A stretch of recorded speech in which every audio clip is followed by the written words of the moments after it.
What's up guys, it's Trevor with Embers Living. Today we're doing a new video. We have a lot of people that try to put in wood stoves. They don't know where to start, they don't know where to put them, they don't know how to vent them, they don't know the best place to go in the house, they don't know what type of venting they need, how it vents, out a sidewall, up through a roof. It's a lot of information. I'm gonna explain how to vent a wood stove and the best place to put it in the wood house, or the wood house. Your house is probably made of wood, I guess. The best place to put your wood stove in your house, whether you're doing a freestanding or an insert.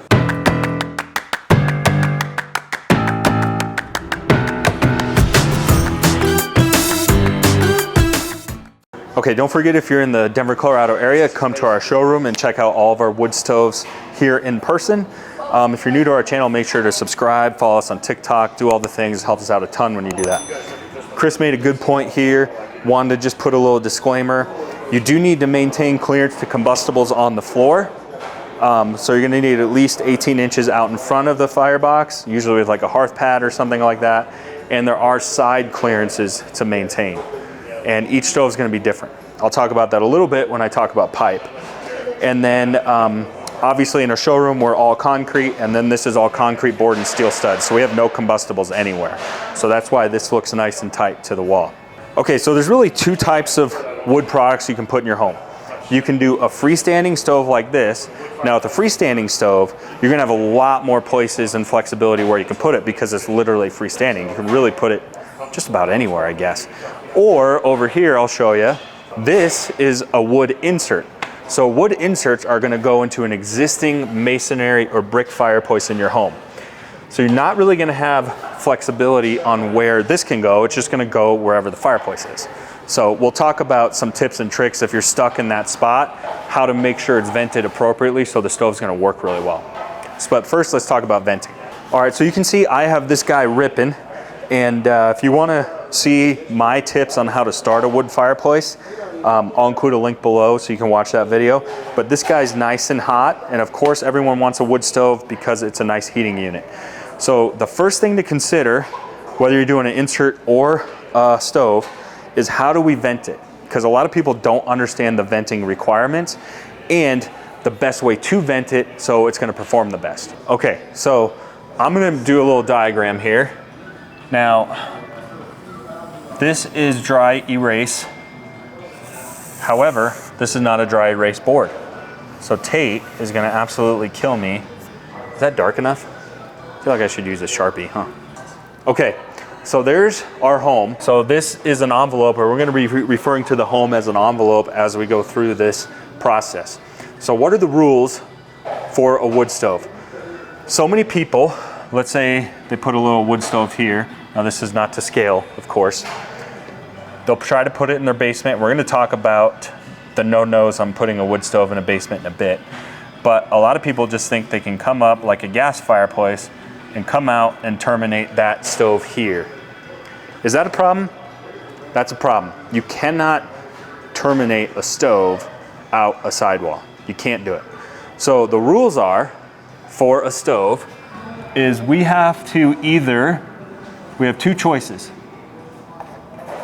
We have to get our venting above the peak. Now this is an easy rule to follow when the stove is near the peak, because it doesn't take that much pipe to get above the peak. Or the other way, let's say we're on the end of a house and it's gonna come out right here. How high do we have to go? Do we have to go above the peak? I mean, that's gonna be a ton of pipe. Not necessarily. Here's the rule. We have to keep going roughly until this measurement right here is gonna equal 10 feet away. So we have to, and see, as this goes up, this goes further away. So we just keep going until we reach a 10-foot measurement here, which doesn't necessarily mean above the peak. So those are the only two different ways to vent this. We either above the peak or 10 feet away horizontally. Now, that measurement is gonna vary based on the slope or steepness of your roof. The steeper the roof, the higher we gotta go. The flatter the roof, obviously, we're gonna achieve that 10 foot very quickly. Now, you still can make that happen out a sidewall. What do I mean by that? So let's say you have a stove on a bottom level here, and then you're gonna have a second story here, right? Okay, here's our second story. So realistically, you don't want that pipe running through, aesthetically, you don't want that running through the whole house all the way to here. Let's say we got 2 levels. You're not gonna run that pipe probably through that. So one option is we can go up and out, but then from here, we have to run AAA pipe, which I'll show you in a second. That's AAA pipe. That AAA pipe has to run all the way up the side of the house. 2 problems with that. AAA pipe is very expensive. There's a lot of there's so many problems with it. I don't know which one to start with. One, AAA pipe is crazy expensive. So you're gonna spend a ton, you'll spend way more on this pipe than you will the stove that's in the basement. The second thing is it's hideous. Looks terrible on the side of your house unless you were to, you know, enclose it, which is a lot of money and work. The other thing is this is not gonna perform very well on the side, on the outside of your house, and I'll tell you why in a minute. Okay, so those are the sort of the first 2 things to figure out. How do I get this stove vented above or 10 feet away horizontally or above the peak? If you can't do either one of those things, you can't do a wood stove, period. And you shouldn't be trying to. Okay, so let's say you can make that happen. The next thing we're gonna talk about is the type of wood burning pipe you should be using. So let's go over how the setup works of wood stove pipe. All right, so this stove you can see is really ripping. So on the inside of the house, we're gonna use black stove pipe. So what we're gonna have is we're gonna have an appliance connector going into the stove itself. And then usually we have a telescoping piece of pipe. So usually the most common size is gonna telescope between 40 and 68 inches. If you have standard 8-foot ceilings, that one telescoping piece of pipe is gonna be enough to get you in your ceiling support box. So once you penetrate the ceiling, this ceiling support box goes into the ceiling, this pipe goes into here, and then from there on the other side of that ceiling support box is gonna be our Class A or triple wall pipe. Now what Class A or triple wall pipe is it's stainless steel pipe. So we go from, you know, like galvanized black pipe to stainless steel. And that stainless steel pipe is insulated. So it has a big layer of insulation. And the reason that is that insulated pipe is in tight quarters within your attic, and then of course as it penetrates the roof, it's gonna have a lot of wood around it. So it usually has between a 1 and a 2 inch clearance all the way around the pipe. So it's really nice for clearances on that pipe, because if you have a 6-inch pipe, figure an inch on each side, you need 8 inches total. So you can get that Class A pipe in tight spaces. I'll talk about how Class A pipe performs here in a second. Now, a lot of people wonder also on this pipe if they should go single wall or double wall. The biggest advantage, I'll show you here. Here's single wall. You can see it's just very, very thin. And of course, it's gonna be a lot more affordable. And then here's our double wall pipe with air slots in it to promote airflow between those 2 layers of pipe. The biggest advantage with a double wall pipe is every efficient stove has 2 different types of clearances from combustibles, like from a side wall or a back wall or to a corner. When you use double wall pipe, you can always tuck the stove tighter to the space. So usually I'd say 80–90% of our clients go with double wall pipe because you want it as tight to the wall as possible. You usually don't want it out in the middle of the room. As a good rule of thumb, each stove has its own clearances. So it's gonna be a little bit different. But double wall pipe is you're gonna have to maintain 6 inches all the way around it, okay? Single wall pipe, roughly, we're gonna have to maintain 18 inches around this piece of pipe. So you can imagine 18 inches on each side.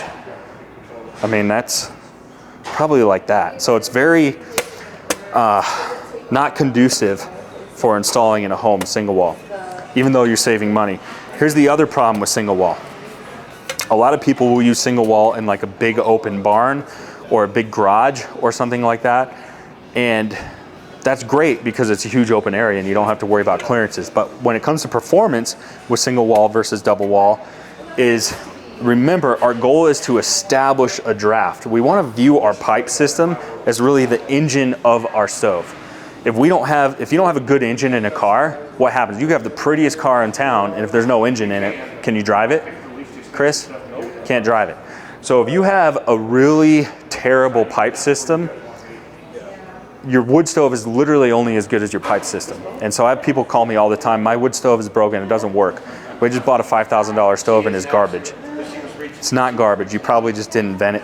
100 times out of 100, there's nothing wrong with the wood stove. So it's really important that we vent this properly. So I was saying, in a big open barn or something like that, where wood stove is your only heat source, the problem with doing single wall, even though it's a big wide open space, if it's left alone for a long time and that barn isn't climate controlled or your garage isn't climate controlled and it gets freezing cold, what's gonna happen to this thin layer of metal right here? It's gonna be ice cold, and it's probably, I've seen people's pipe have actual frost on it. How easy do you think it's gonna be to establish a draft when you have ice on your wood stove pipe? Probably pretty hard, because that cold air is literally pushing downwards, and we'll be talking about that in a second. So I always prefer using double wall pipe because, one, it helps with clearances, and I think especially where wood stove is your only heat source, it's gonna help regulate and maintain that draft just a little bit better. Now, our Class A pipe, of course, we're gonna wanna use, like I said, once we get into the attic space or once we penetrate that main level, we would use Class A pipe all the way up. And of course, that Class A pipe has the easiest time maintaining temp because it's so well insulated. Now, also as a rule of thumb, pretty much every wood stove is gonna tell you, any efficient burning wood stove like this guy here, we're gonna want at least 15 vertical feet of rise between the top of the stove and where our chimney cap is, at a minimum. And we usually don't want to go above 40 feet because once we're above 40 feet, that draft is going to be too aggressive. So if we're below 15 feet, we're never really going to get a good draft going, or we'll be backdrafting smoke into the house. And if we're above 40 feet, it's going to be way too aggressive. So another common thing that I get all the time, and I try to tell people that that's not necessary, is a lot of people say they want to buy single wall pipe because they want that single wall pipe, they want to get the extra heat off of the pipe into the house, and they think that helps with efficiency. These new stoves, if you have a newer stove that's really efficient, it's not going to matter that much. Like this, it's hot, but this is single wall pipe on here. It's not terrible, and this is a very efficient stove. So on a very efficient stove, you're not gonna have a ton of heat coming off of there anyway. Now, if you had a really old one, maybe, where all the heat's going up the chimney. The other thing is, I don't compromise your engine, which is running your stove, for the sake of a little extra heat off the pipe. Do the pipe the right way and have it perform better. That's gonna save you in the long run versus the little bit of extra heat you're gonna get off the single wall.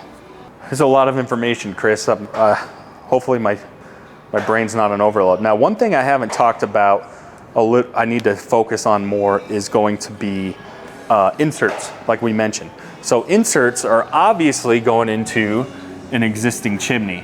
So let's say this is a brick chimney on the outside of the house. Well, it probably wouldn't be in the basement, so it's gonna stop here.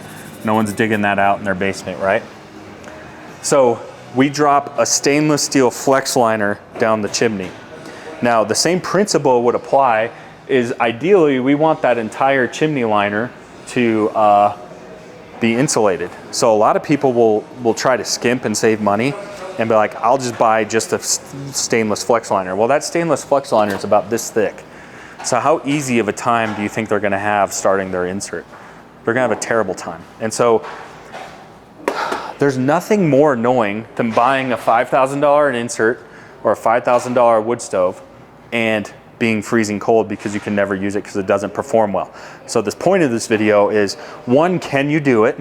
And two, am I setting my house up for success? Am I setting myself up for success? Am I gonna be frustrated with the money I spent, or am I gonna be happy and satisfied with the money I spent? We want you guys to be excited about the money you're spending, and we want you nice and toasty. There's nothing worse than being spending money and not being warm. So we want to insulate these chimney liners when we go into an existing fireplace right here. All right, what do we need to talk about next? Okay, the other thing. Now let's say you're putting a wood stove right here. Now what do we have to do? That means we have to go up, over, and over here. Can you do that? I mean, there's restrictions on how much horizontal run we can or cannot have, but as a rule of thumb, especially if you're in a really cold climate, the less run that we have horizontally, the better and easier your stove is gonna work every time. So we wanna try to locate our stove or put it in a spot where we're gonna have minimal to no horizontal run. In fact, our Class A, you can see up there, we had to offset to get through that existing penetration in our roof. So you don't want to 90 that. They don't even make 90s for that. The steepest angle you can get on Class A pipe is going to be a 30-degree elbow. So that's a 30-degree elbow. So we have a 30 degrees, so we still have 70% rise, more or less, to create our offset. So again, we just want as much vertical rise as possible, and we want to minimize or eliminate altogether or horizontal run. And again, that's so this stove can be pulling a draft. We want the draft going this way, up and out of the house, instead of that cold air pressing down and smoking up the entire house. That's a disaster for everybody. We don't want that. So the goal is to create a draft as simple and easy as possible. So think about that. Okay, another thing is, remember on inserts, we have a lot less flexibility. So let's say your fireplace insert goes in the chimney right here, right? Well, what if from here to the top of your chimney, you only have 12 feet? It's tough because we can extend that a little bit if we want, but usually not a ton. Usually we can work with it a little bit, but we don't have a ton of room. That's why it's really, really important. Again, I'm emphasizing that we insulate these chimney liners because we may not have the luxury of going the full 15 feet and that isn't triple wall pipe. So we want to make sure we insulate that best as possible. Okay, let's talk about the best, most premium spot to sort of place this thing, okay? So I told you putting a fireplace or a wood stove in a basement is a total disaster. One, for all the venting restrictions we're gonna have and the costs included with that. I have people that come in here and they live like right in town. Like they have a neighbor like right up against them. And they're trying to like take one of these bad boys out their window well and then go up. And I'm like, oh, what are you guys doing? So hopefully this video will kind of show you what not to do. So besides this being hideous, why else do you think a wood stove in a basement is such a bad idea as a primary heat source? Number one, if it's all the way tucked in the basement, we just talked about zone heating, how well is the main level and the upstairs level gonna heat? Poor. So this is zone heating. So even though heat rises, predominantly it's gonna keep the basement warm. The other problem is usually basements are not well insulated. So it's really gonna have a hard time doing its job. Now, here's the other thing. Now this is where we really wanna be strategic with where we put a wood stove. So remember that first thing I drew, what did I call it, Chris? What is it shaped like? What's it look like? Oh, an envelope, okay? So I'm gonna redraw it in red so we understand what an envelope is of a home. So every home essentially has an envelope, right? Or is an envelope, we could say. And what this envelope is trying to do throughout the home is it's trying to equalize air pressure throughout the home. And so that's why a lot of HVAC guys will sort of do their calculations or whatever on what they're doing. And it's trying to equalize air pressure throughout the home. Now, where is the most negative air pressure usually in a home? Where do you think, Chris? Negative air pressure? Yeah. Like at the top? No, it's actually going to be at the bottom. Oh. So in the basement is where we have the most negative air pressure. So it needs more air. Okay. If you run this penetration, and let's say you decided to add this piece of pipe, you penetrate, what we're doing right here, we're penetrating the envelope, or essentially we're cutting a hole in the envelope, and we're disrupting this equalization within the envelope, okay? So once we have that penetration in a negative air spot that needs oxygen, what's it gonna do? It's gonna pull its oxygen from the penetration where you disrupted the airflow. So what this is going to do, your house or your envelope is going to be sucking air through that pipe into here. And it's gonna be continuous, right? So it's just gonna be constantly pulling air in through here. Now what happens as this air is going downwards, right? Okay, and you start a fire, what's gonna happen? How many more times I gotta draw it, Chris? What's gonna happen? You start a fire and this air is pushing downwards, it's gonna smoke up the entire house. So trying to get this process to reverse is almost impossible. To get this kind of, because we need our stove pulling this way, right? But naturally, without doing anything, as soon as you've disrupted the envelope of your home, it's pulling this way. Trying to start a fire in here is gonna be an absolute disaster, and not to mention, it's not gonna do a good job of heating the rest of the home anyway. So one way to offset that is you could sort of create another penetration somewhere in the home. Now let's say there's a window right here. As soon as you open that window, you've disrupted the equalization of the envelope. So now it can maybe start to suck air in a negative air pressure space through this window and sort of not reverse it, but minimize how aggressive that airflow is through where you've already disrupted the envelope of your home. Am I making sense? It's a lot, but am I losing you, Chris? Someone that's learning yourself, am I going too fast or does it make sense? It makes sense. It does? Yeah. Okay. Or do I need to explain it differently, you think? I think that was good. Okay. So I'm not saying it's impossible to do this, but this is absolute worst case scenario, okay?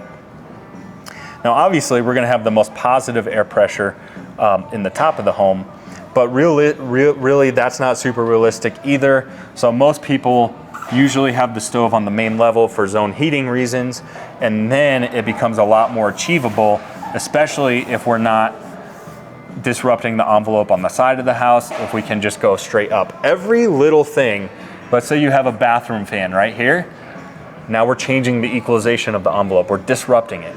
So you have to think about it that way. Anytime I cut a hole anywhere, I'm disrupting the equalization of the home, okay? Herein lies another problem. So what happens, Chris, when our fireplace, look at this. Is our fireplace chase part of our home envelope? No. No, it's not.